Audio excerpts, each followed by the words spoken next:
తిరుమల లడ్డూ వివాదం సుప్రీంకోర్టులో ఉన్న కూటమి నేతల విష ప్రచారం మాత్రం ఆగడం లేదు. సుప్రీంకోర్టు చీవాట్లు పెట్టినా పద్ధతి మార్చుకోవడం లేదు. తాజాగా డిప్యూటీ సీఎం పవన్ కళ్యాణ్ మళ్ళీ తిరుమల లడ్డూపై అపచారపు ప్రచారం చేశారు. జంతువుల కొవ్వుతో కలిపిన శ్రీవారి లడ్డూలను అయోధ్యకు పంపారంటూ పచ్చి అబద్ధాలు మాట్లాడారు. దీంతో పవన్కు కౌంటర్ ఇచ్చారు టీటీడీ మాజీ చైర్మన్ భూమన కరుణాకర్ రెడ్డి.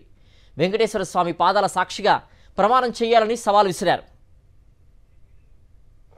వెలిసిన 7 కొండల వారికి ప్రసాదంలో అపచారం జరిగింది. గత కొంతకాలంగా కల్తీ నెయ్యితోటి జంతువు కొవ్వుతోటి కలిపిన ప్రసాదాలు 7 కొండల వాడికి నైవేద్యంగా పెడతారు. అదే ప్రసాదాలు ఆంధ్రప్రదేశ్ నుంచి 1,00,000 లడ్డులు చేసి ఆ కల్తీ నెయ్యితోటి అయోధ్య రాముడికి పంపిస్తారు. శ్రీవారి లడ్డూలలో కల్తీ జరిగితే ఏ శిక్షకైనా మేము సిద్ధము అని చెప్పినాం. ఈరోజు కూడా దాని మీదనే నిలబడి ఉన్నాం. మేము అయోధ్యకు పంపించినటువంటి లడ్డూలు కల్తీ అయితే ఓ పవన్ కళ్యాణ్ అనబడే పవన స్వామి సనాతన ధర్మ పీఠాధిపతి వెంకటేశ్వర స్వామి పాదాల సాక్షిగా ప్రమాణం చేయి, అందులో కల్తీ జరిగింది, పశువుల కొవ్వు వాడామనని. నీ ఇష్టం వచ్చినట్టుగా నోరుందని అధికారం ఉందని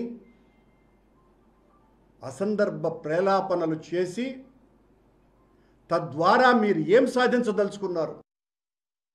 In words of Rashtrakavi Ramdhari Singh Dinaka, let me tell you, जो सत्य जानकर भी न सत्य कहता है या किसी लोभ के विवश मूक रहता है, उस कुटिल राजतंत्र का धैर्य को धिक्क है. यह मूक सत्य का सत्यहंता कम नहीं वधिक है. హిందీలో, ఇంగ్లీష్లో, తమిళ్లో సనాతన ధర్మానికి పరిరక్షక అవతారం ఎత్తినటువంటి అవతార పురుషుడులాగా కొత్త భాష్యాలు చెబుతూ అరాచకాన్ని సృష్టించాలనేటువంటి ప్రయత్నం చేస్తున్నారు హైందవ సమాజంలో. నీవు చెప్పినటువంటి రామ్ధారి సింగ్ జనకర్ మహాకవుల మాటలు సూక్తి ముక్తావళిలాగా వాడుకుంటున్నావే తప్ప నీ మనస్సు విషంతో నిండి ఉంది.